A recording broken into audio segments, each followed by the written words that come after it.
आज जो हमें करना है बच्चों, वो तुम लोग के डिस्प्ले पे शो कर रहा होगा, ठीक है ना। डिस्प्ले पे दिख रहा है ना आप लोगों को, ठीक है। तो आज जो हम लोग टॉपिक कर रहे हैं बच्चे, वो कर रहे हैं comparative politics analyse modern approach, तुलनात्मक राजनीतिक विश्लेषण में आधुनिक उपागम। कल हम लोगों ने परंपरागत उपागम पढ़ा था बच्चे, और उससे पहले हमने तुलनात्मक राजनीति का बच्चे एक बेसिक इंट्रोडक्शन देखा था।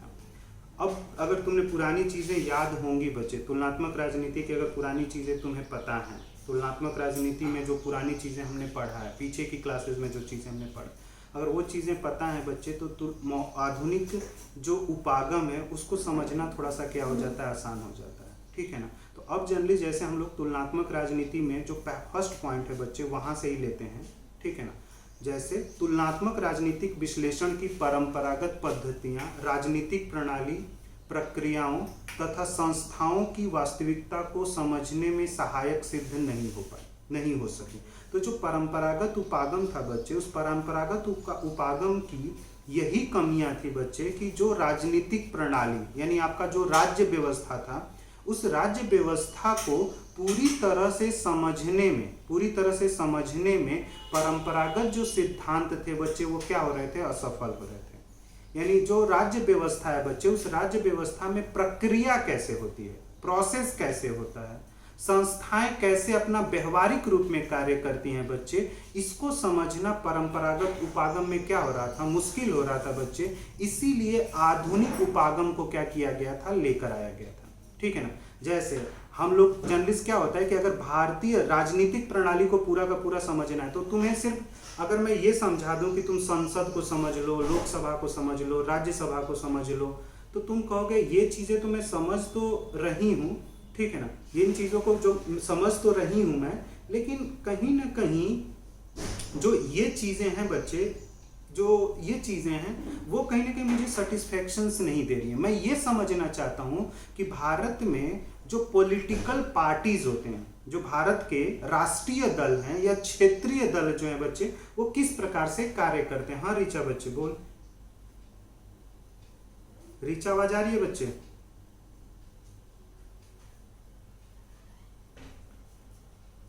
ऋचा आवाज आ रही है बच्चे?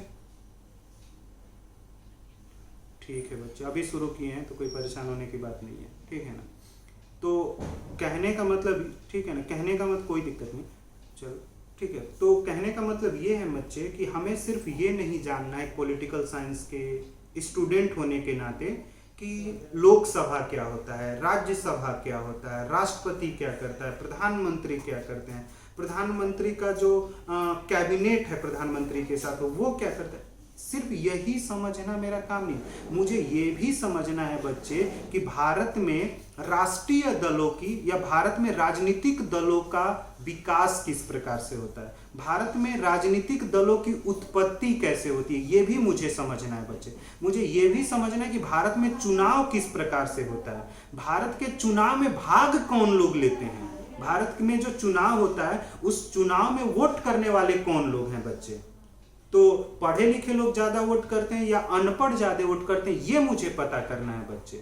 भारत में क्षेत्रीय दलों का निर्माण कैसे होता है, ये मुझे जानना है बच्चे। नागरिक समाज क्या होता है, ये मुझे जानना है बच्चे। ये सारी चीजें परंपरागत उपागम के द्वारा पता नहीं चल पा रही थी बच्चे। बस परंपरागत उपागम में क्या हो रहा था, कानूनी पद्धति में क्या बताया कि जो भी संविधान में लिखी हुई थी संस्थाएं, उनका तुलना करना।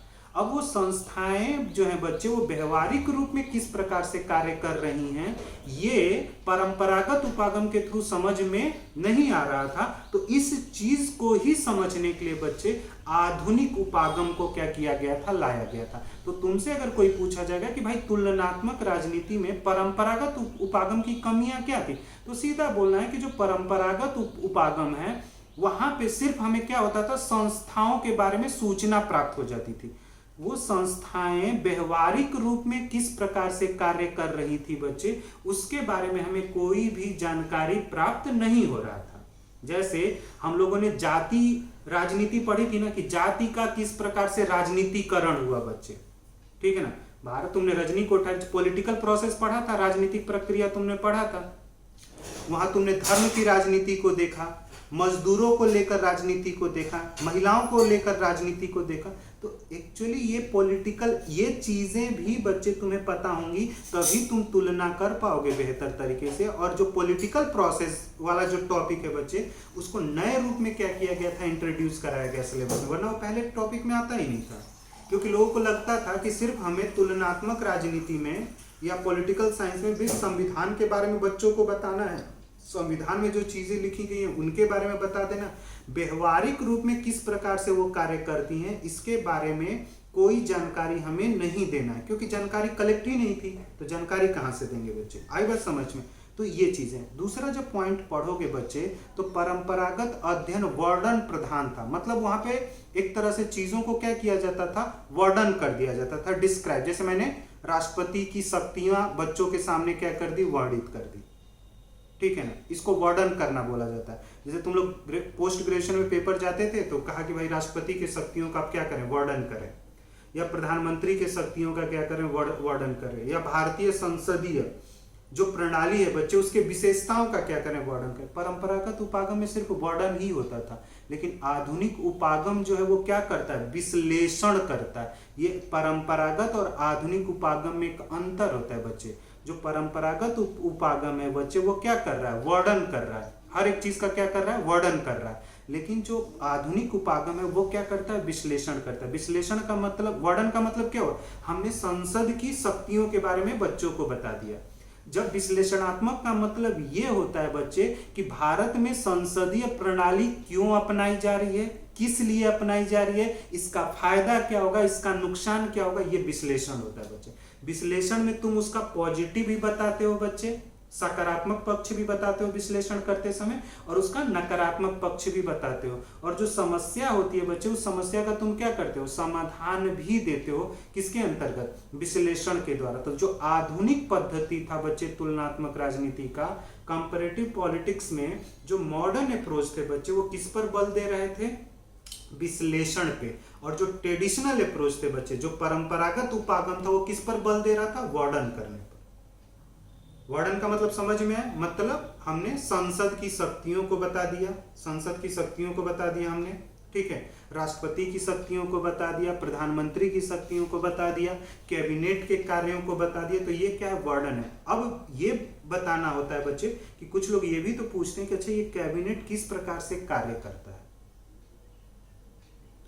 उपागम अभी नहीं, अभी सिर्फ आधुनिक उपागम की कुछ इंट्रोडक्शंस तुम लोगों को मैं क्या कर रहा हूं, बता रहा हूं, ठीक है ना। तुलनात्मक जो राजनीति है बच्चे, उसमें जो परंपरागत उपागम था और जो आधुनिक उपागम था, उसका हम लोग क्या कर रहे हैं, एक प्रकार से अंतर करके चीजों को समझ रहे हैं बच्चे। कि जैसे तुमसे कभी पूछा भी जाएगा कि भाई आधुनिक तुलनात्मक राजनीति के उपागम और परंपरागत तुलनात्मक राजनीति के उपागम में क्या अंतर है, तो सीधा बोलना कि जो परंपरागत उपागम है उसमें जो भी विषय आते थे उनका एक प्रकार से वर्णन किया जाता था, लेकिन आधुनिक उपागम में जो विषय आते थे उनका हम विश्लेषण करते थे। तो ये एक अंतर है, ठीक है। दूसरी चीजें जैसे पश्चिमी और जो परंपरागत उपागम था, वहां पे प्रजातंत्रात्मक, जिसको हम लोग लोकतंत्र भी बोलते हैं, प्रजातंत्रात्मक को लोकतंत्र भी बोल सकते हो, इंग्लिश में डेमोक्रेसी। तो परंपरागत उपागम में क्या हो रहा था, पश्चिमी देशों की राजनीतिक प्रणालियों का क्या हो रहा था, अध्ययन हो रहा था। कि कोई भी पश्चिमी देश ले लिया, वहां पे लोकतंत्र है, उस लोकतंत्र में किस प्रकार की शासन प्रणाली को अपनाया जा रहा है, ठीक है। तो उसी का सिर्फ क्या हो रहा था, परंपरागत उपागम में अध्ययन हो रहा था। आधुनिक उपागम ने क्या बोला कि नहीं नहीं, हमें क्या करना पड़ेगा, प्रजातांत्रिक देशों का तो मुझे क्या करना है, अध्ययन करना ही करना है, लेकिन जो गैर प्रजातांत्रिक देश हैं बच्चे, वहां पे किस प्रकार की शासन प्रणाली है बच्चे, वो किस प्रकार की शासन प्रणाली कार्य करती है, इसके बारे में भी पता होना चाहिए बच्चे। अब तुम्हें देखो चाइना जो है, ठीक है, वहां पे क्या है, गैर प्रजातांत्रिक प्रणाली, गैर प्रजातांत्रिक देश है। क्यों गैर प्रजातांत्रिक देश है, क्योंकि वहां पे एक दल कार्य करता है। अगर वो प्रजातांत्रिक देश होता है बच्चे, तो वहां पे राजनीतिक दल एक से अधिक होते। अब एक दल कार्य करे, अब तुम्हारी इच्छा नहीं होगी कि अच्छा भाई चलो, जहां पे बहुत सारे दल होते हैं तो उनके बीच में हमें प्रतिस्पर्धा दिखता है और लोगों को क्या होता है, वोट किया जाता है और लोग प्रतिस्पर्धा करके चुनाव जीतकर शासन में आते हैं। जहां एक दल होता होगा वहां तो कोई प्रतिस्पर्धा ही नहीं है, तो फिर तो वहां पे चुनाव का कोई महत्व ही नहीं होगा। ये तुम्हारी इच्छा होगी कि नहीं होगी जानने की। अब ये जो तुम्हारी इच्छा है, इस इच्छा को मुझे पूरा करना है, तो फिर तो मुझे तुलनात्मक राजनीति में बच्चे आधुनिक उपागम का, मॉडर्न अप्रोचेस का इस्तेमाल कर कर ही ये समझाना पड़ेगा कि किस प्रकार से गैर राजतंत्रीय, जो गैर प्रजातांत्रिक देश हैं बच्चे, वहां का शासन प्रणाली किस प्रकार से कार्य करता है व्यवहारिक रूप में, व्यवहारों में, प्रैक्टिकली किस प्रकार से कार्य करता है, थ्योरेटिकली नहीं, व्यवहार में किस प्रकार से कार्य करता है। ये चीजें एक प्रकार से हमें क्या करनी होती है, वहां पे चीजों को बतानी होती है। क्लियर हुआ या नहीं?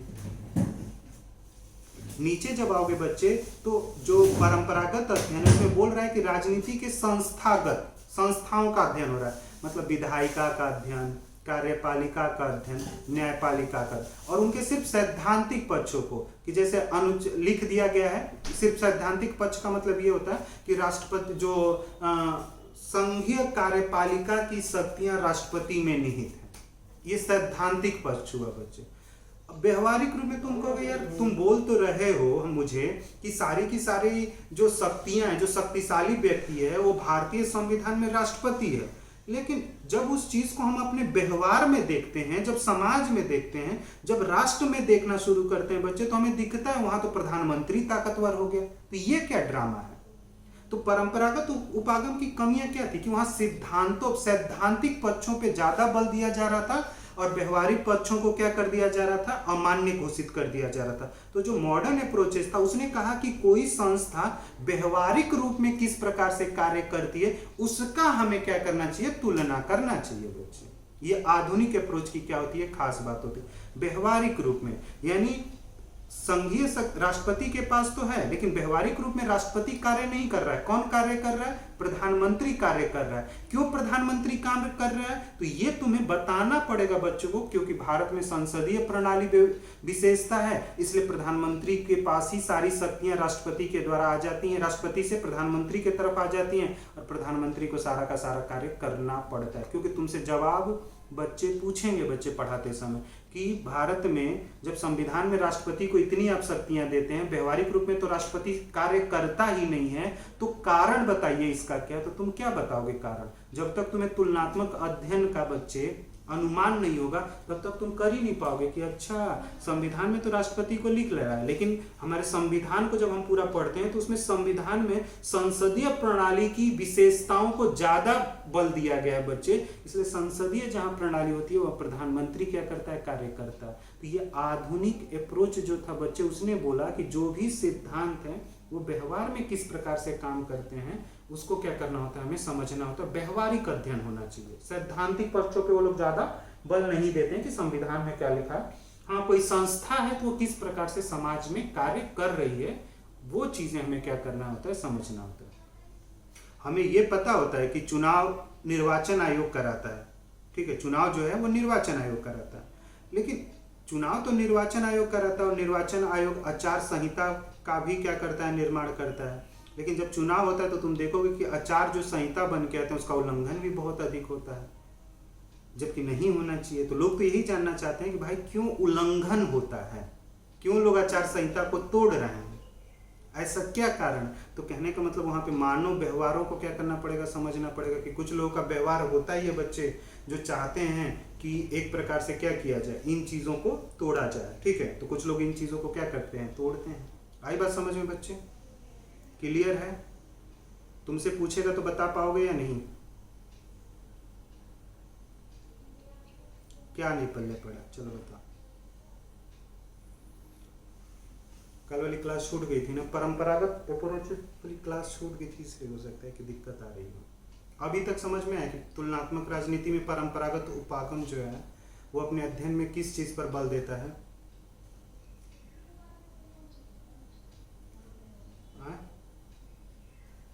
राजकमल बंद करना स्पीकर, रीचा को बोलने दो। रीचा बोल बच्चे। परंपरागत उपागम जो है बच्चे अपने अध्ययन में, ठीक है, अपने अध्ययन के लिए किस पर वो सबसे अधिक बल देता है? अपने अध्ययन के अंदर वो किस विषय को केंद्र में रखकर वो क्या करता है, अध्ययन करता है?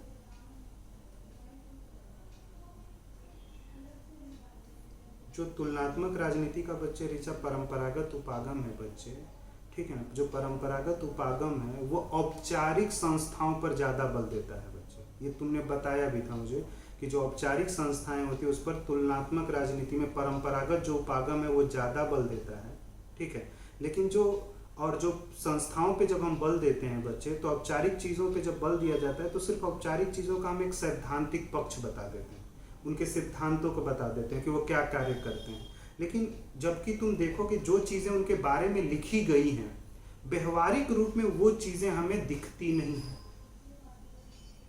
दिखती नहीं है। जो चीज़ें बताई जा रही है, जैसे हमने बताया कि भाई भारत में जो संघीय कार्यपालिका की शक्तियां हैं वो राष्ट्रपति में निहित हैं, यानी सारी की सारी शक्तियां क्या है, राष्ट्रपति के पास हैं। ये तुमने सैद्धांतिक है, ये चीज़ तुमने पढ़ लिया। तुम्हारी इच्छा होगी ना कि भाई ये व्यवहारिक रूप में भी तो मुझे जानना। मैंने तो देखा, तुमने देखा कि भाई सारा कार्य तो यहाँ प्रधानमंत्री कर रहा है, संविधान में लिखा गया है कि राष्ट्रपति करेगा, ये क्या अंतर है। तो जो परंपरागत उपागम था, इस चीज को बताने में क्या हो रहा था, असफल हो रहा था। इसीलिए आधुनिक अप्रोचेज आया बच्चे कि ये बताया गया कि क्यों राष्ट्रपति कार्य नहीं कर रहा है, प्रधानमंत्री कार्य क्यों कर रहा है बच्चे।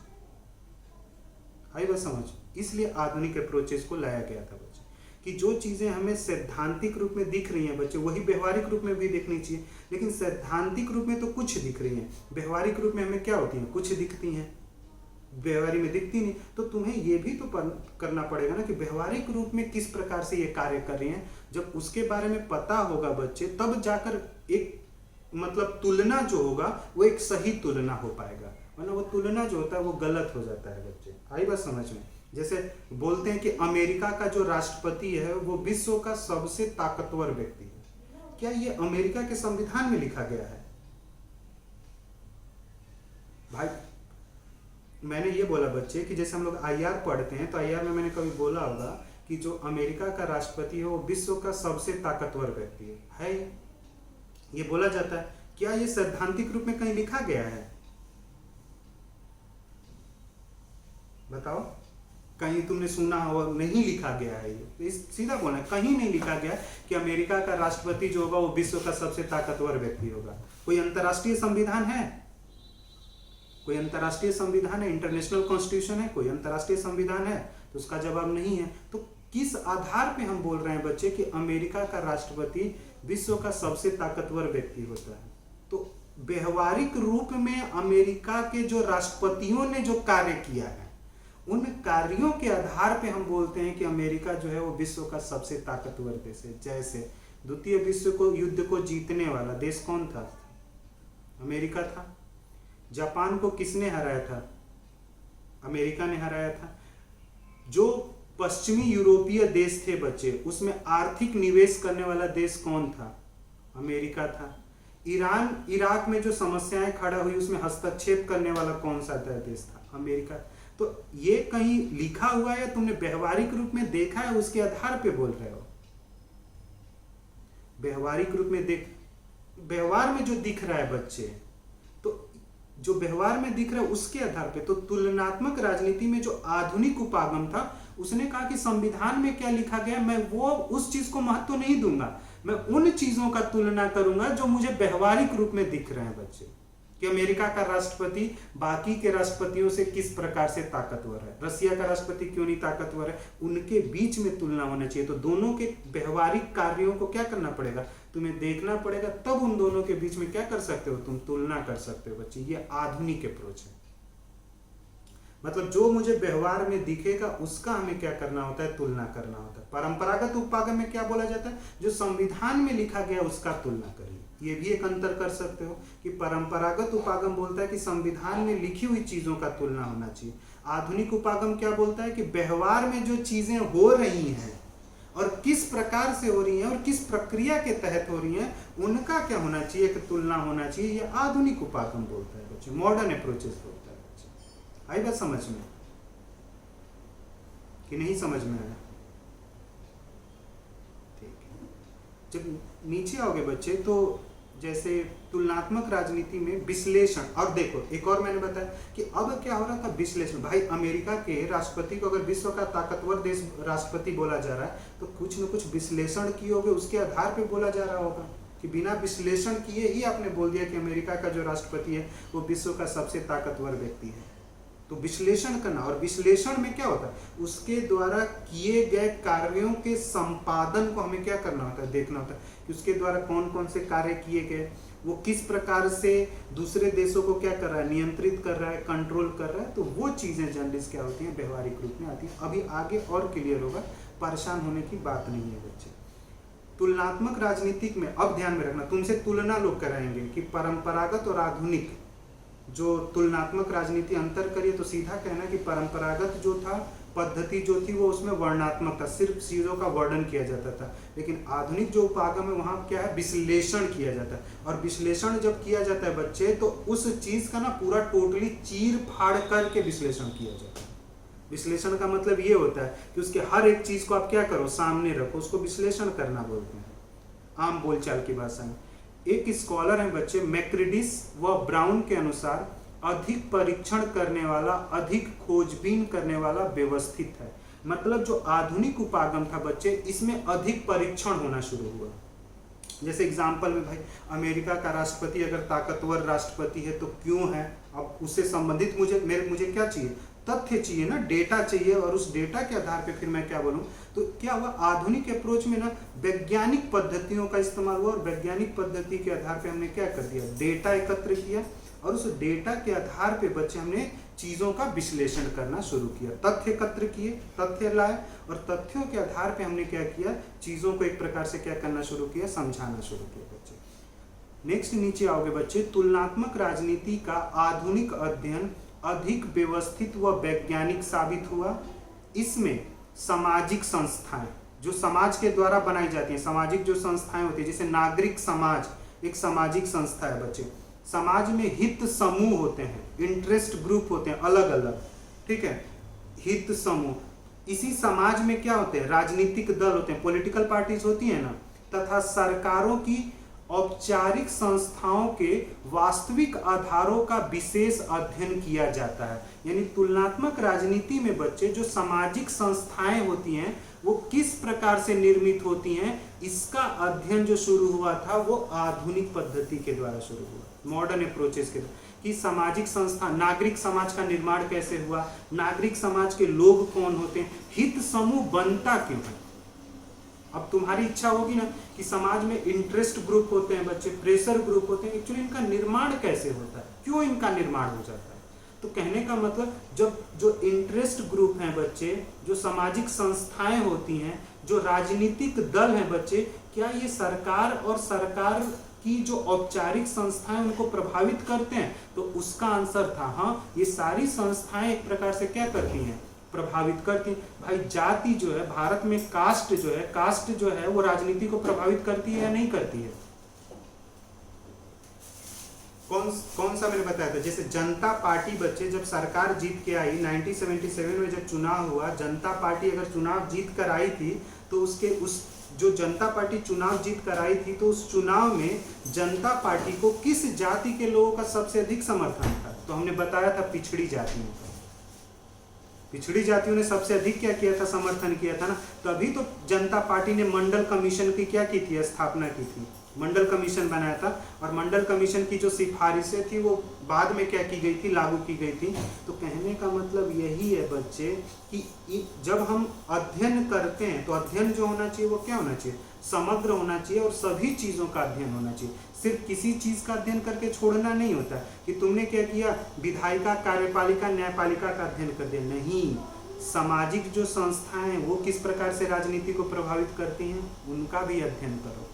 भारत में जाति जो है वो राजनीति को प्रभावित करती है। तो भारत में अगर भारत की राजनीति को जाति प्रभावित करती है बच्चे, तो ऐसे देश खोजो जहां पे जाति का प्रभाव और वहां की राजनीति को प्रभावित किया जाए, तो तुलना हो पाएगा बच्चे। जाति किस प्रकार से पूरे राजनीति के परिणाम को बदल देती है। तो ये चीजें जर्नलिस्ट होती बच्चे वो आधुनिक अप्रोचेस के द्वारा आ जाता है। कि तो आधुनिक अप्रोचेस ने यही बोला कि सामाजिक संस्थाओं की भूमिकाओं का भी अध्ययन होना चाहिए, समाज में जो हित समूह है उनका भी अध्ययन होना चाहिए। समाज में राजनीतिक दल पढ़ा था ना, क्षेत्रीय दलों का निर्माण क्यों हुआ था, तुम लोगों को मैंने पढ़ाया था। जो क्षेत्रीय दल थे बच्चे, इनका निर्माण क्यों हुआ था,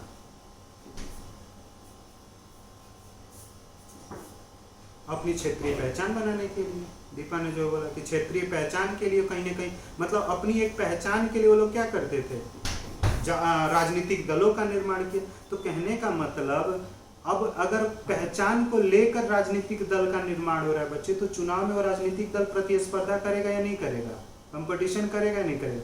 और जिसके पहचान के लिए लड़ रहा है बच्चे, वो लोग वोट करेंगे या नहीं करेंगे बच्चे। तो इन्हीं का तो अध्ययन होना चाहिए बच्चे व्यवहारिक रूप में, यही तो बोलता है आधुनिक अप्रोचेस। क्लियर हुआ? पेज नंबर 2 पे आओगे बच्चे, तो आधुनिक अध्ययन जो था तुलनात्मक राजनीति में, जो आधुनिक अध्ययन जो शुरू हुआ था बच्चे, वो द्वितीय विश्व युद्ध के बाद शुरू हुआ।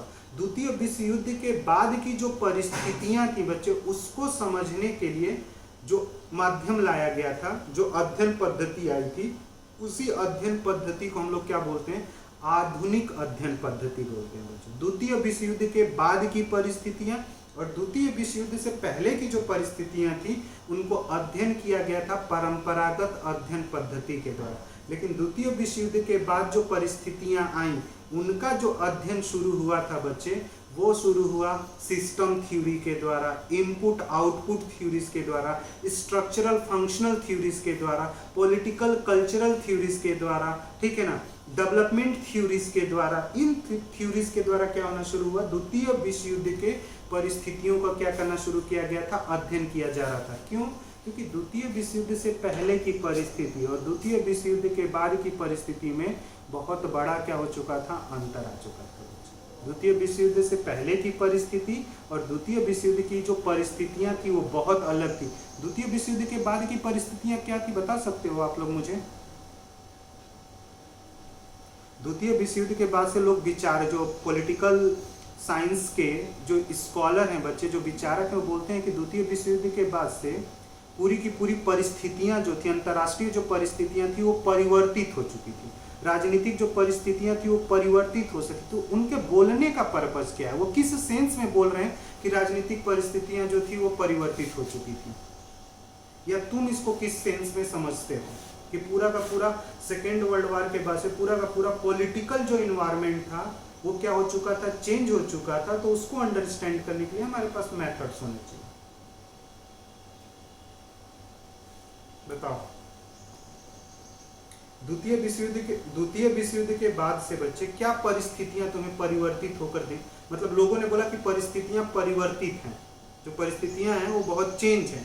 तो क्या चेंजेस तुम्हें समझ में आए और वो लोग कौन से चेंजेस को बोल रहे थे? सवाल नहीं समझ में आया मेरा?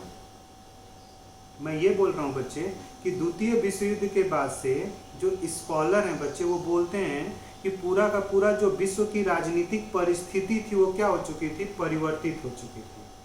तो क्या परिवर्तित हुआ था, क्या परिवर्तन हुआ था, क्या परिवर्तन तुम लोग देखते हो या क्या परिवर्तन तुम लोगों ने पढ़ा है द्वितीय विश्व युद्ध के बाद से? कौन कौन से परिवर्तन आए थे?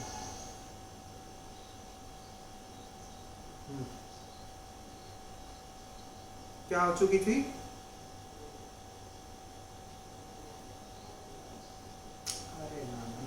ये तो बाद में चीजें विकसित होनी शुरू हुई। मैं तो ये पूछ रहा हूँ कि द्वितीय विश्व युद्ध के बाद से क्या परिस्थितियों में परिवर्तन हुआ, द्वितीय विश्व युद्ध से पहले किस प्रकार की परिस्थितियां थी और द्वितीय विश्व युद्ध के बाद से किस प्रकार की परिस्थितियां थी।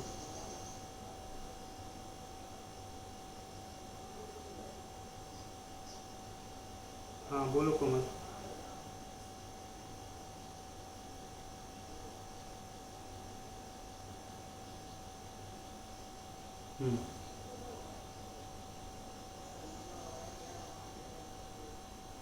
हाँ ठीक है।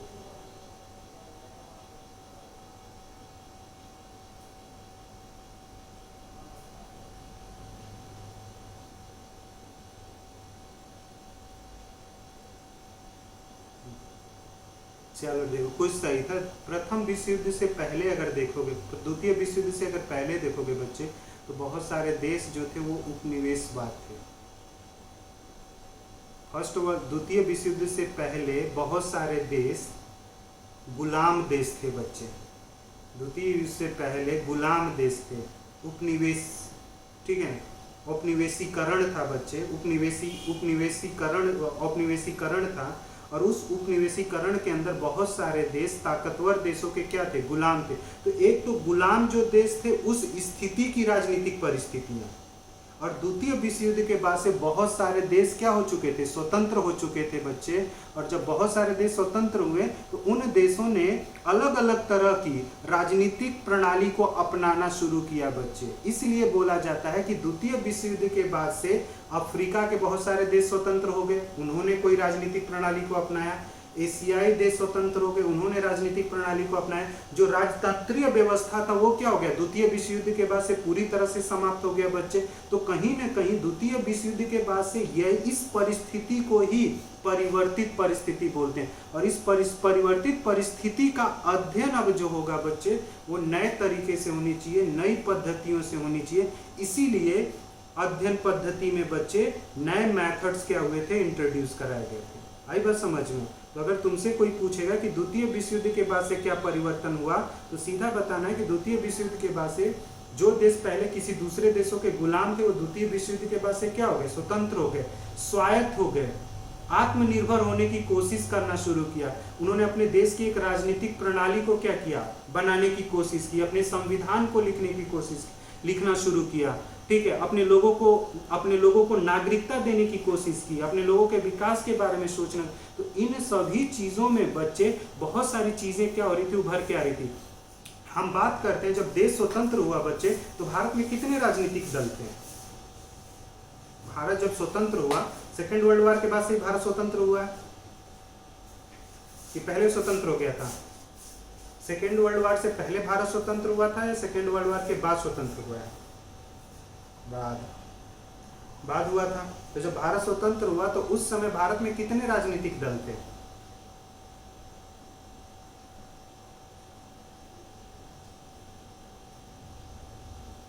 एक कांग्रेस थी और दूसरा कौन था?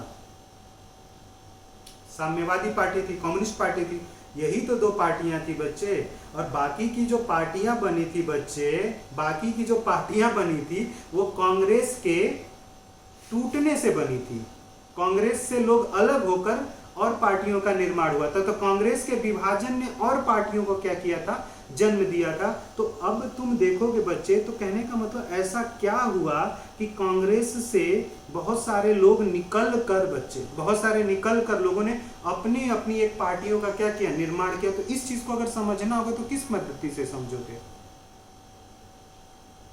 इस चीज को समझना होगा तो आपके पास क्या होने चाहिए बच्चे? आधुनिक पद्धति तो होनी चाहिए ना बच्चे। तो वही चीज तो बोली जा रही कि जो अब पहले कांग्रेस था और 1967 के बाद से और 1967 से पहले भारतीय पार्टियों का अध्ययन किया जाएगा तो दोनों समय एक ही तरीके से अध्ययन करोगे, अलग अलग तरीका करना पड़ेगा, अपनाना पड़ेगा। अरे 1952 से लेकर 1952 से लेकर 1967 तक कांग्रेस का शासन था, तो उसको अध्ययन करने के लिए पद्धति एक अलग होगी ना। और 1967 के बाद से सिर्फ एक ही राजनीतिक दल नहीं थे, बहुत सारे क्षेत्रीय दलों का निर्माण हो चुका था। तो अध्ययन पद्धति बदलनी पड़ेगी कि वही पुरानी अध्ययन पद्धति के द्वारा अध्ययन करोगे? और कांग्रेस और बाकी के राजनीतिक दलों का एक तुलना होना चाहिए, नहीं होना चाहिए? तो तुलना करने के लिए तुम्हारे पास कुछ पद्धति होनी चाहिए, नहीं होनी चाहिए? तो उसके लिए ही तो आधुनिक पद्धति लाई गई थी बच्चे। अब लोग बोलते हैं बच्चे कि कांग्रेस ने कुछ नहीं किया है, ठीक है, लेकिन क्या तुम ये चीज मानोगे कि कांग्रेस सही में कुछ नहीं किया है? कांग्रेस ने किया है या नहीं किया है? किया है, ठीक है ना। तो कांग्रेस के जो प्रधानमंत्री क्या क्या किया है बच्चे, तो उनका तुलनात्मक अध्ययन करोगे, लंबवत करोगे ना उनका तुलनात्मक अध्ययन कि भाई जब कांग्रेस में केंद्र में सरकार थी, राज्यों में जो सरकार थी। तो कहने का मतलब यही तो आधुनिक अप्रोच है बच्चे। तो हमें आधुनिक अप्रोचेस को भी क्या करना पड़ता है, अपनाना पड़ता है चीजों को अध्ययन करते समय। ये नहीं कि आधुनिक चीजों को अपना ही नहीं रहे हैं बच्चे। तो आधुनिक अध्ययन पद्धति द्वितीय विश्व युद्ध के राजनीतिक परिस्थितियों को समझने में अधिक सहायक रहा बच्चे। पहले मतलब द्वितीय विश्व युद्ध क्यों हुआ, ये अगर समझना है बच्चे, तभी भी तुम्हारे पास आधुनिक पद्धतियां होनी चाहिए, मॉडर्न अप्रोचेस होगा, तभी तुम्हें पता चलेगा बच्चे कि द्वितीय विश्व युद्ध क्यों हुआ था, क्या कारण थे द्वितीय विश्व युद्ध होने के, ठीक है। उससे पहले नहीं समझ में आ सकता है बच्चे। नेक्स्ट पॉइंट आओगे, लोकतंत्रात्मक व्यवस्था के साथ साथ निरंकुश व्यवस्थाओं का अध्ययन भी एक चुनौती बन गया। पहले क्या हो रहा था बच्चे, परंपरागत अध्ययन में सिर्फ हम लोग प्रजातांत्रिक व्यवस्था का अध्ययन कर रहे थे, लेकिन द्वितीय विश्व युद्ध के बाद से बहुत सारे देश थे बच्चे जहाँ पे प्रजातांत्रिक शासन तो था, लेकिन ऐसे बहुत सारे देश थे जहाँ निरंकुश शासन था। तो उनका भी क्या होना चाहिए, अध्ययन होना चाहिए कि भाई निरंकुश जो शासन है, कहीं पे निरंकुश शासन स्थापित हो जाता है तो क्यों स्थापित हो रहा है, निरंकुश शासन को जब स्थापित होता है बच्चे, क्या वहां की जनता निरंकुश शासन को समर्थन देती है, या निरंकुश शासन जो है वो सेना के आधार पे जनता को नियंत्रित कर लेता है और अपने शासन को स्थापित कर लेता है। निरंकुश जो शासन प्रणाली होगी बच्चे और एक प्रजातांत्रिक जो शासन प्रणाली होगी, दोनों के कार्य करने के तरीके अलग होंगे या सेम होंगे बच्चे, तो उसका कैसे तुलना करोगे बच्चे। तो आधुनिक पद्धति होनी चाहिए या नहीं होनी चाहिए। भाई अगर निरंकुश शासन कहीं पे है बच्चे, तो वो भी तो अपने निरंकुश जो यहाँ पे शासन प्रणाली होता है वो भी तो जनता के लिए कुछ न कुछ तो कार्य करता होगा। तो जो कार्य करने वाली संस्थाएं हैं बच्चे, वो किस प्रकार से कार्य कर रही हैं व्यवहारिक रूप में, और प्रजातंत्र के अंतर्गत प्रजा के कल्याण के लिए जो संस्थाएं हैं बच्चे, वो व्यवहारिक रूप में किस प्रकार से कार्य कर रही हैं, इनके तुलना के लिए ही बच्चे क्या लाया गया था, आधुनिक पद्धति लाई गई थी। अप्रोचेस जो थे वो मॉडर्न अप्रोचेस थे बच्चे। विकसित, अर्ध विकसित, जो विकसित देशों की राजनीतिक प्रणाली है बच्चे और अर्ध विकसित देशों की जो राजनीतिक प्रणाली थी, क्या सेम थी? नहीं, अलग थी। भाई जो विकसित देश थे वो पूंजीवादी व्यवस्था पे काम कर रहे थे, जो आर्थिक नीतियां थी वो किस पर थी, पूंजीवाद पे थी। और वो लोग क्या करते थे, उदारवाद को बहुत अधिक महत्व दे रहे थे, लोकतंत्र को बहुत अधिक महत्व दे रहे थे। लेकिन जो अर्ध विकसित देश थे बच्चे, उन्होंने समाजवादी शासन प्रणाली को क्या किया था, अपनाया था, जहाँ पे बोला गया कि हम कल्याण तो करना चाहते हैं अपने लोगों का, जनता का कल्याण करना चाहते हैं, जनता का विकास करना चाहते हैं, लेकिन राज्य के द्वारा किया जाएगा। पूंजीवाद में क्या हो रहा है, लोगों के द्वारा किया जाएगा, निजी क्षेत्रों।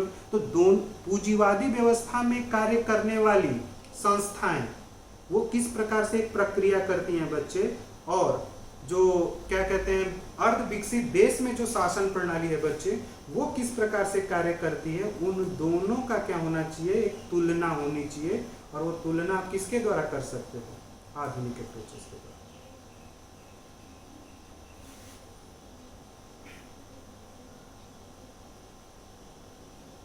ठीक है।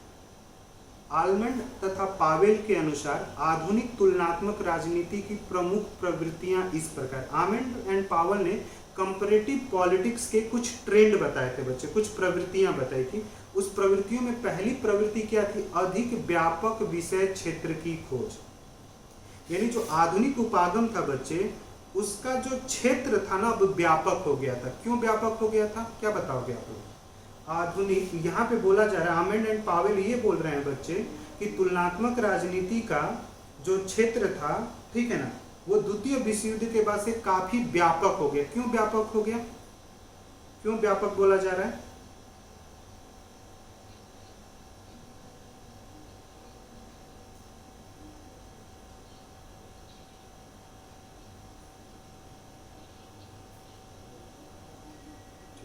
और कुछ,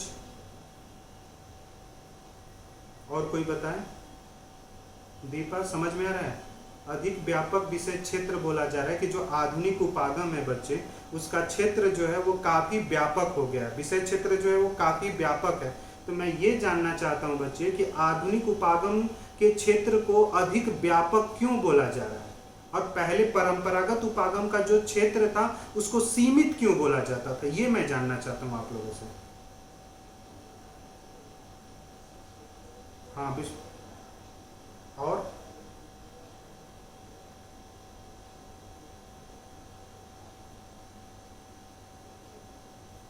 और कुछ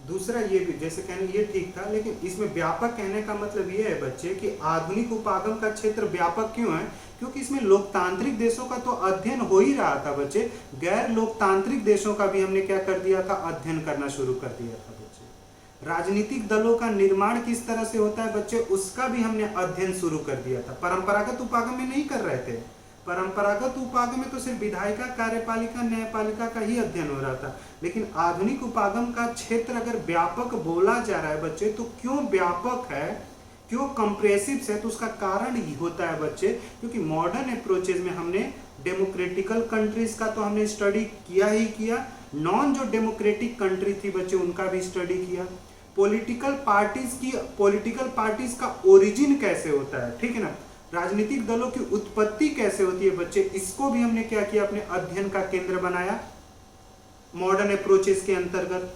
इंटरेस्ट ग्रुपों की उत्पत्ति कैसे होती है, इंटरेस्ट ग्रुपों का विकास कैसे होता है बच्चे, उसको भी, प्रेशर ग्रुप कैसे बनता है उसको भी हमने देखा, नागरिक समाज का निर्माण कैसे होता है बच्चे उसका भी हमने देखा, आर्थिक ग्रुप किस प्रकार से बन जाते हैं, सामाजिक समूह किस प्रकार से बनते हैं, आर्थिक समूह इन सभी को बच्चे हमने क्या कर दिया, अध्ययन में डाल दिया बच्चे। इसलिए बच्चे इस क्षेत्र को, आधुनिक उपागम के क्षेत्र को क्या बोला जाता है, व्यापक बोला जाता है, और उसमें लिखा भी है, जैसे तुम लोग को पढ़ देता हूं मैं। आधुनिक अध्ययन पश्चिमी लोकतंत्र तक ही सीमित नहीं है, सिर्फ पश्चिमी लोकतंत्र तक सीमित नहीं है, इस अध्ययन में लोकतांत्रिक प्रणालियों के साथ साथ निरंकुश व्यवस्थाओं का भी अध्ययन किया जाता है। इसमें विकसित और अर्धविकसित तथा अविकसित राजनीतिक प्रणालियों का भी क्या किया जाता है, अध्ययन किया। तो विकसित देशों का भी अध्ययन हो रहा था, विकासशील देशों का भी अध्ययन हो रहा था, अर्धविकसित देशों का भी अध्ययन हो रहा था, और इन देशों में जो राजनीतिक प्रणालियां बन रही थी बच्चे उनका भी अध्ययन हो रहा था, पॉलिटिकल सिस्टम का अध्ययन हो रहा था, पॉलिटिकल प्रेशर ग्रुप का अध्ययन हो रहा था, सिविल सोसाइटी का अध्ययन हो रहा था, इकोनॉमिकल जो ग्रुप्स थे उनका अध्ययन हो रहा था। इन सभी चीजों को एक प्रकार से हमने क्या करना शुरू कर दिया, अध्ययन करना शुरू कर दिया बच्चे। आई बात समझ।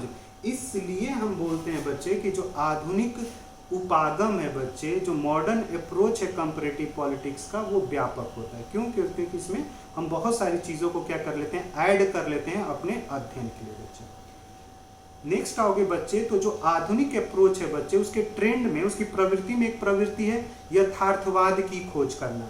जो परंपरागत उपागम था बच्चे, उसमें ना आदर्शवादी चीजों पर ज्यादा बल दिया जा रहा था। जो परंपरागत उपागम था बच्चे, वहां पे आदर्शवादी चीजों पर ज्यादा बल दिया जा रहा था, लेकिन जो आधुनिक उपागम था बच्चे, यहाँ पे बल किस पे दिया जा रहा था, यथार्थवाद पे बल दिया जा रहा है। यथार्थवादी मतलब वास्तविकता को समझने की कोशिश ज्यादा की जा रही थी, ठीक है ना, आधुनिक उपागम के अंतर्गत। तुलनात्मक राजनीति में जो आधुनिक उपागम थे बच्चे, उनके द्वारा वास्तविकता को समझने की कोशिश की जा रही थी बच्चे। जैसे आर्मेंड Pavel, Coleman, मैड्रिक्स, एप्टर, Easton, Robert Dahl इत्यादि आधुनिक विचारकों का प्रमुख लक्ष्य था तुलनात्मक राजनीति के अध्ययन को यथार्थवादी बनाना।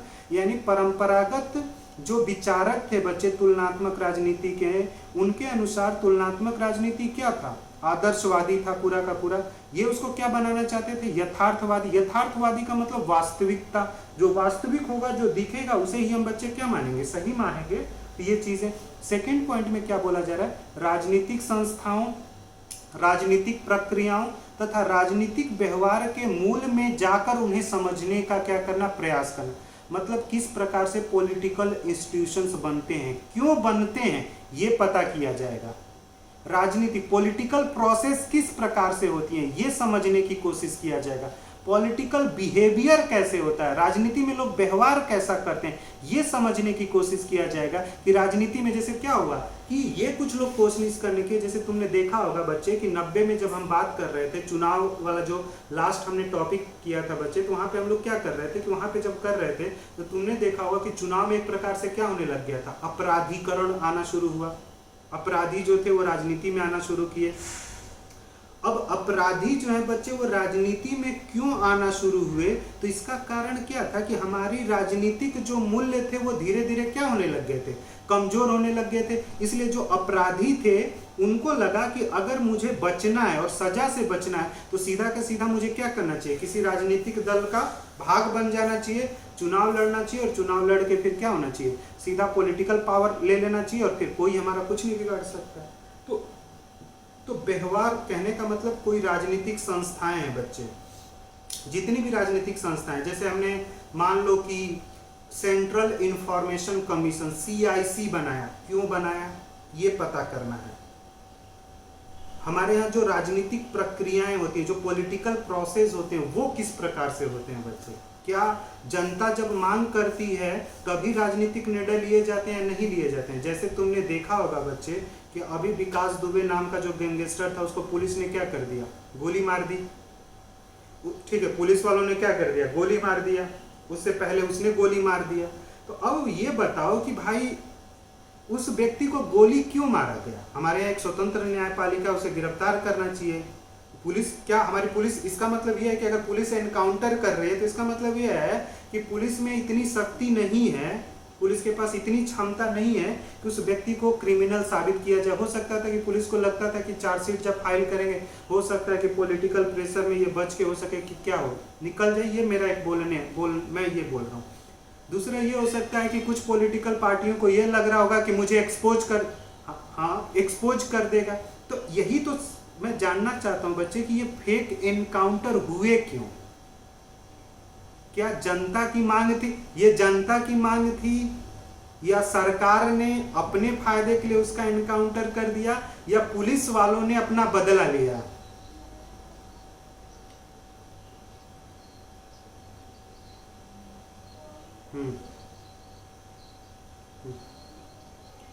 हाँ।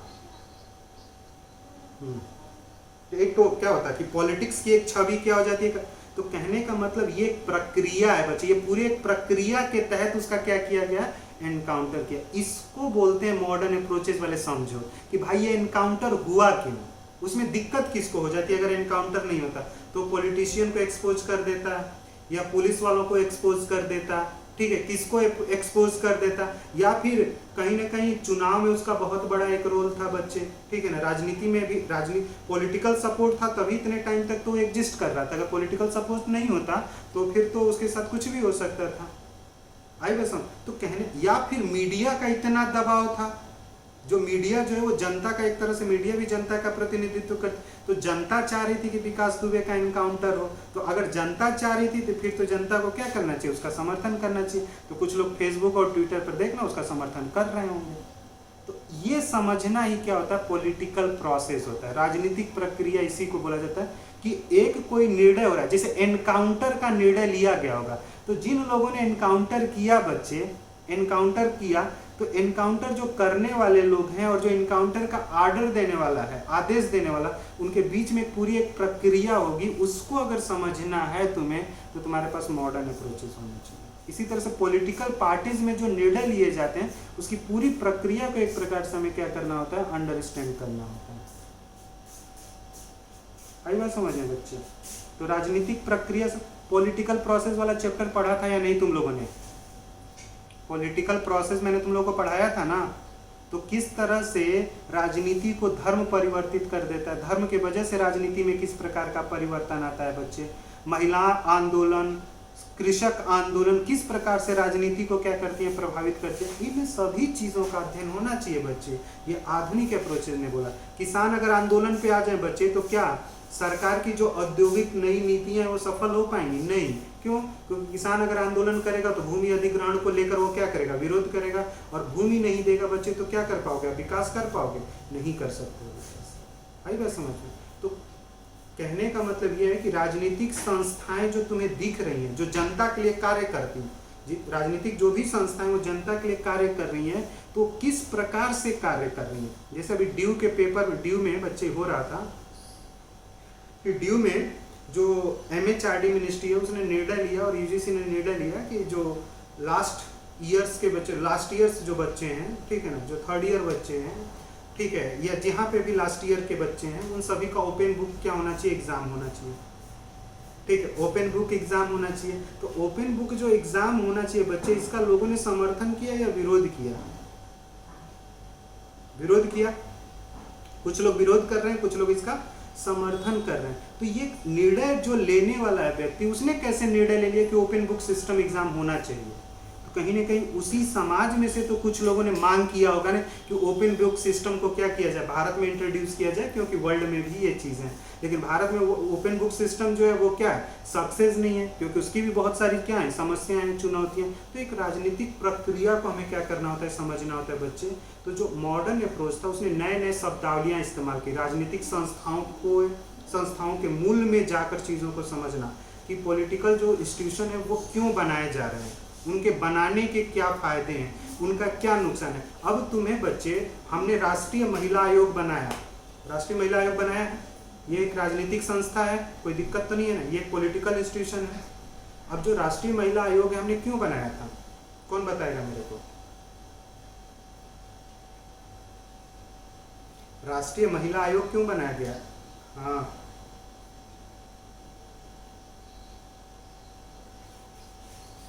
हाँ, ठीक है। यानी महिलाओं के साथ जो डोमेस्टिक जो वायलेंस है बच्चे, महिलाओं के साथ जो घरेलू हिंसा है, महिलाओं के साथ जो घरों में मारपीट हो रही है बच्चे, महिलाओं के जो अधिकारों का एक प्रकार से हनन हो रहा है बच्चे, महिलाओं का एक प्रकार से जो शोषण हो रहा है, उसको रोकने के लिए ही तो राष्ट्रीय महिला आयोग बनाया गया था। अब तुम्हें ये चेक करना है कि बच्चे सही में राष्ट्रीय महिला आयोग बनने के बाद से घरेलू हिंसा रुक गया या नहीं रुक गया। तो राष्ट्रीय महिला आयोग की रिपोर्ट पढ़ोगे या जाकर समाज में सर्वेक्षण करोगे, कहाँ करोगे? राष्ट्रीय महिला आयोग की जो रिपोर्ट आएगी उसको पढ़कर तुम मान लोगे कि सही में महिलाओं के साथ, अभी राष्ट्रीय महिला आयोग तो बोल रहा है कि महिलाओं के साथ हिंसा नहीं होती है, हिंसा में कमी। व्यवहारिक रूप में जाकर देखना पड़ेगा बच्चे कि कोई भी कार्य जो हो रहा है बच्चे, कोई भी चीज बन रही है तो व्यवहारिक रूप में किस प्रकार से कार्य कर। अगर हमने राष्ट्रीय महिला आयोग बनाया है तो फिर तो महिलाओं के अधिकार सुरक्षित होने चाहिए, महिलाओं का शोषण नहीं होना चाहिए, महिलाओं का सेक्सुअली एक्सप्लॉयटेशन से नहीं होना चाहिए, महिलाओं के राइट्स मिलने चाहिए, ठीक है, ये सारी चीजें मिलनी चाहिए, डोमेस्टिक वायलेंस नहीं होना चाहिए, ये सारी चीजें होनी चाहिए। लेकिन व्यवहारिक रूप में क्या है कि नहीं है बच्चे। तो यही तो जो आधुनिक अप्रोच के जो विचारक थे उन्होंने कहा संस्थाओं का मत अध्ययन कर, संस्थाएं जो कार्य कर रही हैं बच्चे वो किस प्रकार से कार्य करती हैं, किस दबाव में आके कार्य करती हैं और किस प्रक्रिया के तहत कार्य कर रही है ना, उनका भी अध्ययन होना चाहिए। और वो अध्ययन हमें कहाँ से पता चलेगा? व्यवहार से पता चलेगा बच्चे। नरेंद्र मोदी जी ने जो निर्णय अभी लिया है, 1,20 करोड़ रुपए दिया है ना, उन्होंने पैकेज दिया गया आत्मनिर्भर। अब आत्मनिर्भर को बच्चे पेपर पर पढ़ोगे या व्यवहारिक रूप में जाकर चेक करोगे? व्यवहारिक रूप में। तो यही तो प्रक्रिया होती है, इसी को तो बोला जाता है प्रक्रिया। यानी व्यवहार, जो भी निर्णय हो रहे हैं उनको हमें व्यवहार में भी जाकर क्या करना होगा, देखना पड़ेगा। तो जितनी भी संस्थाएं बच्चों वो क्या कार्य करती हैं और दूसरे देश में अगर उसी प्रकार की संस्था है तो वो कार्य क्या कर रही है उसका तुलना होना चाहिए। तुलना संविधान में लिखी हुई चीजों का नहीं होना चाहिए, जो संस्थाएं व्यवहारिक रूप में लोगों के लिए कार्य कर रही हैं उनका तुलना होना चाहिए बच्चे। आई बात समझ में? तो एक पूरा इसमें क्या होता है, प्रक्रिया का अध्ययन होता है कि किस तरह से एक निर्णय लिया जाए, क्योंकि प्रक्रिया के आधार पर एक पूरी प्रक्रिया होती है बच्चे, और उस प्रक्रिया के बाद ही हम एक प्रकार से क्या कर पाते हैं, कोई ना कोई निर्णय ले पाते हैं बच्चे। क्लियर हुआ? इन्होंने केवल औपचारिक संस्थाओं का अध्ययन नहीं किया अपितु अनौपचारिक संस्थाओं का भी अध्ययन किया। राजनीतिक दल कैसे बनते हैं बच्चे, इनका भी अध्ययन इन्होंने। और तुमको पता है कि राजनीतिक दल कैसे बनते हैं, प्रेशर ग्रुप भी कैसे बनते हैं ये बता दूंगा, कंपैरेटिव पॉलिटिक्स में वो पढ़ाऊंगा बच्चे। पॉलिटिकल कम्युनिकेशन कैसे होता है ये भी तुम्हें पता है कि राजनीतिक दलों का उत्पत्ति कैसे हुई है भारत में, हित समूह किस प्रकार से बनते हैं, इनके बारे में थोड़ा मोड़ा तुम्हें क्या है पता है बच्चे। तो ये चीजें, तो अनौपचारिक चीजों का भी क्या करना होता है, हमें अध्ययन करना होता है। ये कौन बोलता है बच्चे, मॉडर्न अप्रोच है। अनौपचारिक चीजों में क्या आता है, राजनीतिक दल, नागरिक समाज, आर्थिक समूह जो है बच्चे वो आ सकते हैं, धार्मिक समूह, बाबा वाबा होते हैं ना, बाबा और महाराज, वो देखा था ना, ओ माई गॉड, कौन सी मूवी थी वो, परेश रावल की, जिसमें अक्षय कुमार है, ठीक है ना, जहाँ पे उसका पूरा का पूरा प्रॉपर्टी क्या हो जाता है, डिस्ट्रॉय हो जाता है और इंश्योरेंस मांगने के लिए जाता है। तो सारे बाबा जो होते हैं ना क्या हो जाते हैं कि तुम धर्म के खिलाफ कैसे बोल सकते हो। तो धर्म का भी एक क्या है बच्चे, समूह है, एक संगठन है। तो वो किस प्रकार से राजनीति को प्रभावित करता है बच्चे, तुम देखते हो कि भारतीय जनता पार्टी के जीतने में सबसे बड़ा योगदान किसका है, धर्म की है। धर्म की उसने राजनीति कर दी 90 के बाद से। मंदिर और कमंडल का चला था ना बच्चे, 90 के बाद से बाबरी मस्जिद ढांचा डाया गया था और क्या किया था, तुम्हारा मंदिर मुद्दा, अयोध्या मंदिर मुद्दा उठाया गया था बच्चे। तो कहीं ना कहीं धर्म कैसे राजनीति को प्रभावित करती है, क्या धर्म जो है बच्चे वो राजनीतिक निर्णय लेने में, धर्म जो है वो राजनीतिक निर्णय को बदलने की क्षमता रखता है। तो कुछ लोग बोलते हैं जैसे अभी कौन, इससे पहले कौन था, गगोई था तुम्हारा चीफ जस्टिस ऑफ इंडिया, और उसी के समय में अयोध्या राम मंदिर का क्या था, निर्णय आया था। तो कुछ लोग तो उनके ऊपर आरोप भी लगा रहे थे कि अयोध्या राम मंदिर का निर्णय इन्होंने हिंदुओं के फेवर में इसलिए दिया था क्योंकि इन्हें कुछ न कुछ आगे भविष्य में कुछ न कुछ चीजें क्या करनी थी, प्राप्त करनी थी, और बीजेपी ने राज्यसभा से क्या कर दिया, उनको टिकट दे दिया। और ये बोल रहे थे हम किसी भी प्रकार के राजनीतिक पदों का क्या करेंगे, उपभोग नहीं करेंगे। तो लोगों के व्यवहारों का भी क्या होगा समझना पड़ेगा बच्चे, इसलिए आधुनिक अप्रोचेज लाई गई थी तुलना करने के लिए। आई बात समझ में, क्लियर है बच्चे? चलो ठीक है। परिशुद्धता की खोज, एक ट्रेंड और है बच्चे, मॉडर्न अप्रोचेस का एक ट्रेंड है परिशुद्धता की, ठीक है ना। यानी तुलनात्मक राजनीति के अध्ययन में वैज्ञानिक उपकरणों के प्रयोग की प्रवृत्ति अधिक दृढ़ होती जा रही है। तुलनात्मक राजनीति के आधुनिक लेखकों का प्रमुख लक्ष्य कुछ ऐसे तथ्यों का संग्रह करना है जिन्हें प्रमाणित किया जा सके। अब क्या हो रहा था, जो आधुनिक अप्रोच था बच्चे, जो आधुनिक अप्रोच था बच्चे, जो मॉडर्न अप्रोच था, उस मॉडर्न अप्रोच में क्या होना शुरू हुआ, जो मॉडर्न अप्रोच था वहां पे जो स्कॉलर आ रहे थे बच्चे, जो स्कॉलर आ रहे थे उन्होंने क्या किया, तुलनात्मक राजनीति में ऐसे ऐसे तथ्य ढूंढने शुरू किए जिनका वैज्ञानिक परीक्षण हो सके। मतलब जैसे हम लोग प्राकृतिक नेचुरल फिजिक्स और केमिस्ट्री में हम क्या करते हैं, जो भी चीज ढूंढते हैं उसका एक प्रकार से क्या किया जा सकता है, परीक्षण किया जा सकता है। उसी तरह से राजनीति में भी जो मॉडर्न अप्रोच था बच्चों, उसने बोला कि हम कुछ तथ्यों को क्या करेंगे, एकत्र करेंगे, और उन तथ्यों का एक प्रकार से क्या किया जा सकता है, बौद्धिक परीक्षण किया जा सकता है बच्चे। तो यहाँ पे काफी इसको आधुनिक अप्रोच जो है वो काफी तुलनात्मक राजनीति को वैज्ञानिक बनाने की क्या करता है, कोशिश करता है बच्चे। ठीक है, वैज्ञानिक मतलब तथ्य ढूंढे जाएंगे और उनका एक प्रकार से शोध। बौद्धिक अनुक्रम की खोज बच्चे, एक और रखा गया था उसके ट्रेंड में कि तुलनात्मक बौद्धिक अनुक्रम की खोज।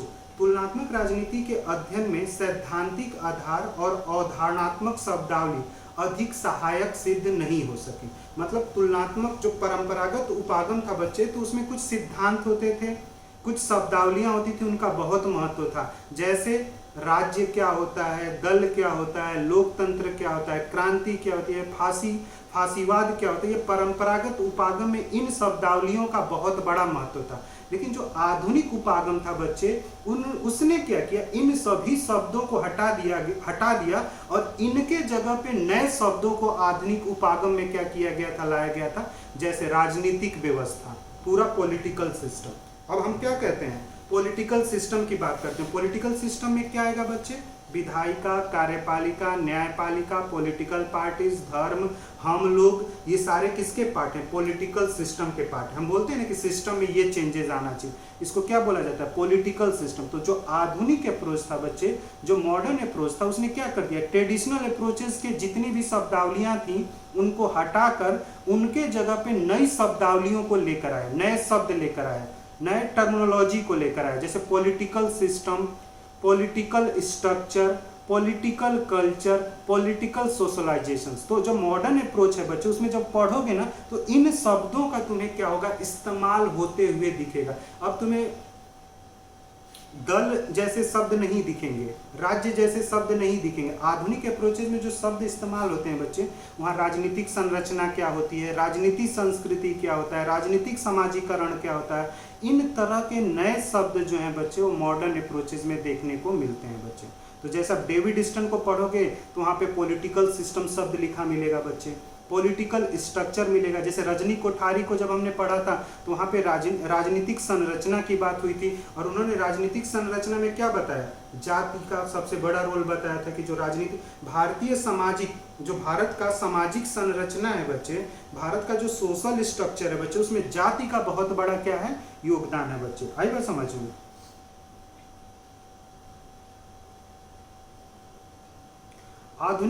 जो आधुनिक तुलनात्मक राजनीति है बच्चे, उसके विश्लेषण में बात किया जाता है कि विशेषताएं क्या है, आधुनिक तुलनात्मक राजनीति के विश्लेषण की विशेषताएं। तो इसके विश्लेषण में क्या, विश्लेषणात्मक अध्ययन।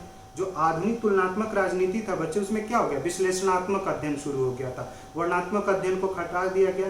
औपचारिक संस्थाओं के साथ साथ राजनीतिक प्रक्रियाओं को भी क्या करना शुरू किया गया, महत्व देना शुरू किया गया। मनुष्य किस प्रकार से व्यवहार करता है बच्चे, उन चीजों का भी हमने क्या करना शुरू कर दिया, विश्लेषण करना शुरू कर दिया बच्चे। इसमें कौन कौन से विचारक आते हैं, जैसे डेविड ह्यूस्टन, मैक्स वेबर इत्यादि विचारकों को हम लोग क्या करते हैं, इसके अंतर्गत रखते हैं तुम्हारे आधुनिक तुलनात्मक राजनीति में। दूसरा जब आओगे बच्चे, जो विशेषता है आधुनिक तुलनात्मक राजनीति की अगली विशेषता अनुभववादी अध्ययन। तो जो तुलनात्मक राजनीति में बच्चे जो आधुनिक विचारक थे बच्चे, उन्होंने कुछ ऐसे सिद्धांत विकसित किए कि उन सिद्धांतों की जानकारी के आधार पर तुम क्या कर सकते हो, चीजों को बता सकते हो। अनुभव के आधार पे बच्चे, कुछ चीजें मैंने तुम्हें सिखा दी, उसके आधार पे तुम किसी चीज का क्या कर रहे हो, विश्लेषण कर रहे हो बच्चे, तो उसी को अनुभव सिद्धि या एम्पिरिकल बोला जाता है, जहां पे हम लोग अपने इंद्रियों का उपयोग करके चीजों को क्या कर रहे हैं बच्चे, समझ रहे हैं। उसी को एक प्रकार से क्या बोला जाता है, एम्पिरिकल इन्वेस्टिगेशन बोला जाता है। जैसे समझो, उदाहरण दिया हुआ है बच्चे, समझो इसको। आधुनिक विचारक प्रजातंत्र के आदर्श स्वरूप की व्याख्या करने के स्थान पर इसकी यथार्थवादी अध्ययन करना अधिक पसंद करते हैं। ठीक है, प्रजातंत्र जो है बच्चे, तो प्रजातंत्र का यथार्थवादी अध्ययन करना चाहते हैं आधुनिक विचारक। अब प्रजातंत्र का जो आदर्शवादी स्वरूप है, तो प्रजातंत्र की अगर मैं तुम लोगों से डिफिनीशन पूछूं कि अच्छा बच्चे ये बताओ कि प्रजातंत्र का डिफिनीशन क्या होता है, लोकतंत्र की परिभाषा क्या होती है, शास्त्रीय लोकतंत्र की परिभाषा क्या है, कौन बताएगा? शास्त्रीय लोकतंत्र की परिभाषा क्या होती है? हाँ, लोकतंत्र की परिभाषा बताओ।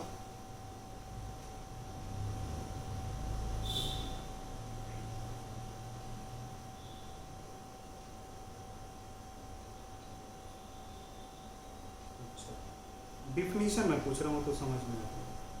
लोकतंत्र, अब्राहम लिंकन ने लोकतंत्र की क्या परिभाषा दी थी, बता।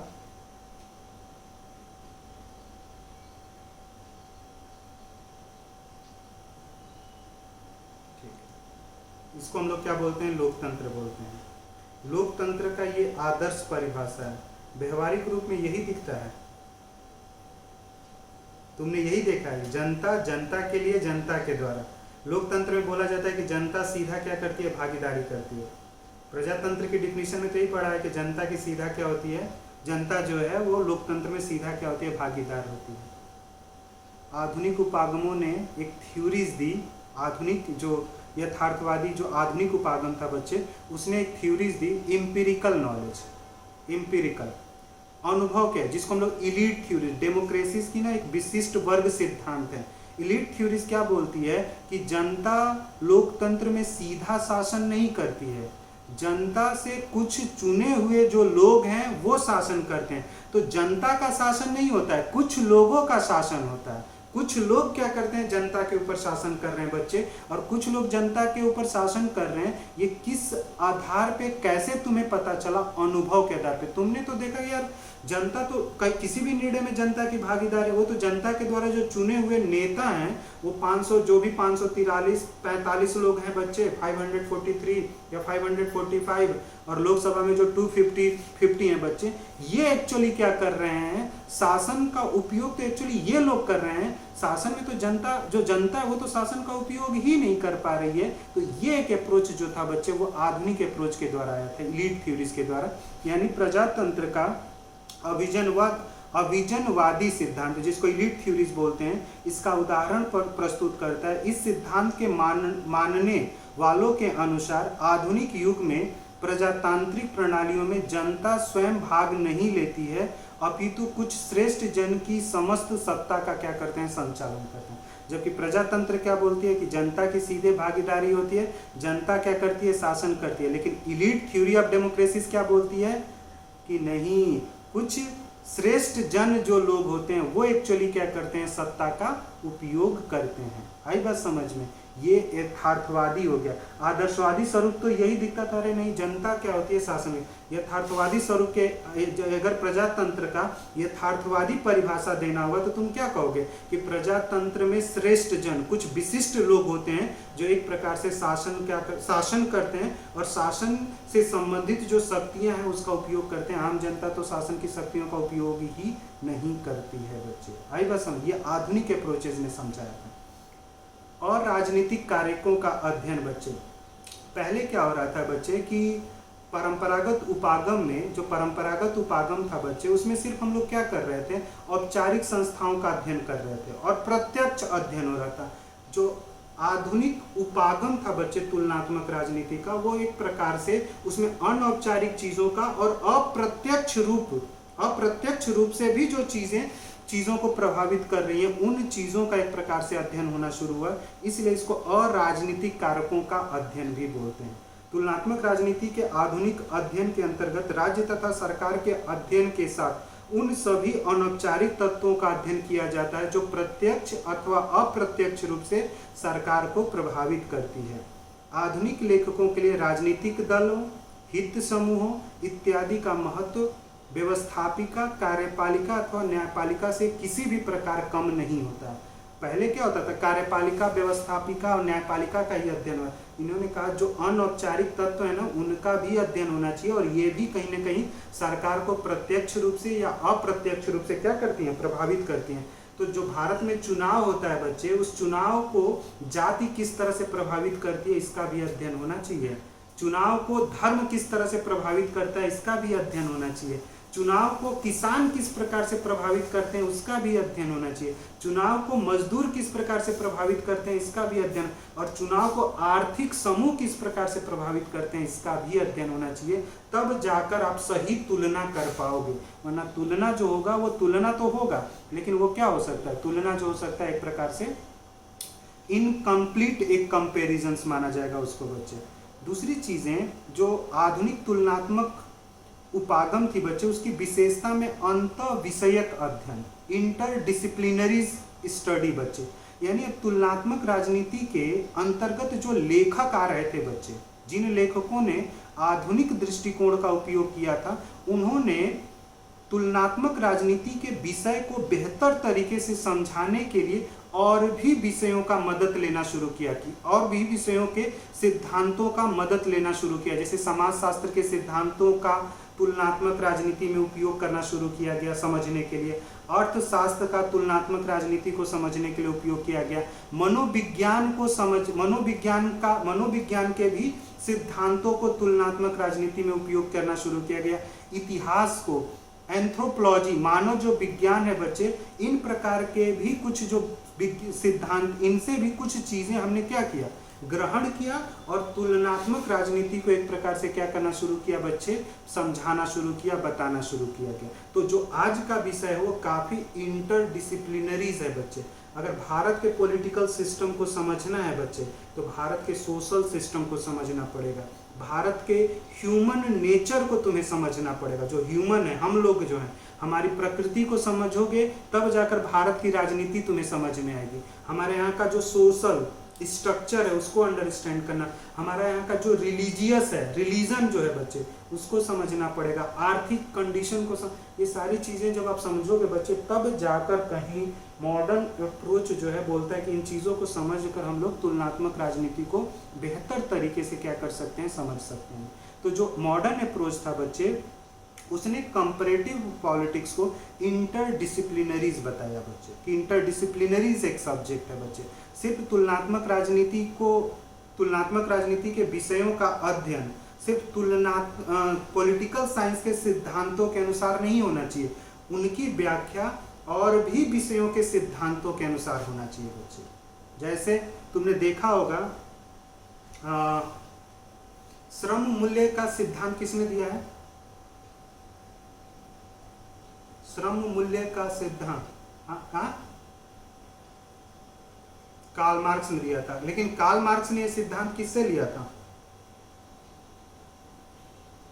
ये सिद्धांत जो है वो इकोनॉमिक्स में आती है बच्चे। अर्थशास्त्र से उसने ये सिद्धांत लेकर मजदूरों की स्थिति को क्या लेबर सरप्लस वैल्यूज थ्योरीज है ना, लेबर सरप्लस वैल्यूज थ्योरीज है डेविड रिकार्डो का, उस सिद्धांत का इस्तेमाल करके बच्चे उसने लेबर सरप्लस थ्योरीज दी थी बच्चे। तो अर्थशास्त्र के सिद्धांतों को उसने राजनीति शास्त्र में किस प्रकार से शोषण हो रहा है बच्चे, उसको समझाने के लिए एक प्रकार से क्या किया था उसने, उपयोग किया था बच्चे। इसको इंटरडिसिप्लिनरीज बोलते हैं बच्चे।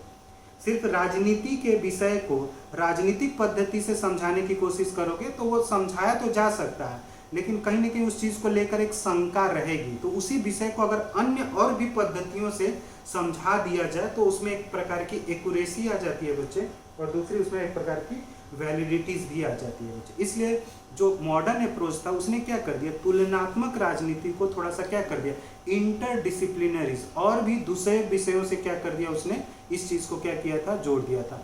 और तुलनात्मक राजनीति के आधुनिक अध्ययन में निगमनात्मक तथा ऐतिहासिक जो पद्धति थी बच्चे, उसके स्थान पे अब गणितीय और सांख्यिकीय विश्लेषण पद्धति का इस्तेमाल करना शुरू किया गया। इंडक्टिव जो मेथड चला आ रहा है, सॉरी डिडक्टिव जो मेथड्स था और जो हिस्टोरिकल मेथड्स थे, हम डेटा एकत्र करते थे, पहले परिकल्पना बनाई जाती है, पहले परिकल्पना बनाई जाए। जैसे रिसर्च में क्या होता है, हम लोग एक हाइपोथेसिस बनाते हैं और उस हाइपोथेसिस के आधार पे डेटा कलेक्ट करते हैं। हिस्टोरिकल मेथड में यही होता था, परिकल्पना बनाई जाती थी, डेटा एकत्र के। डेविड ईस्टन और बाकी के जो मॉडर्न स्कॉलर थे बच्चे, उन्होंने हटाकर कहा कि नहीं, हमें क्या करना पड़ेगा, जो भी डेटा है उनका मैथमेटिकल तरीके से उसका हमें क्या करना चाहिए, विश्लेषण करना चाहिए, और स्टैटिकल तरीके से उसका विश्लेषण कर कर ही हम बेहतर तरीके से किसी विषय को क्या कर सकते हैं, समझा सकते हैं और लोगों को बता सकते हैं बच्चे। आई बात समझ में? तो ये अप्रोचेज उन्होंने लिया था।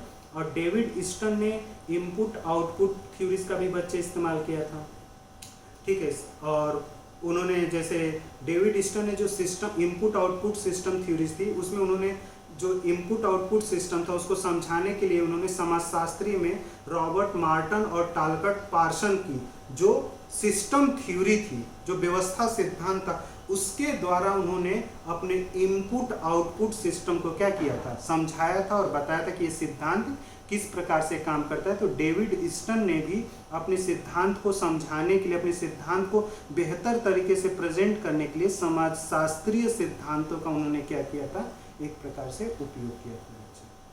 तो ये चीज़ें मैंने तुम लोगों को यहाँ पे क्या विशेषताएं थी मॉडर्न अप्रोचेस का, ये मैंने तुम लोगों को समझा दिया, सारा का सारा ट्रेंड भी बता दिया।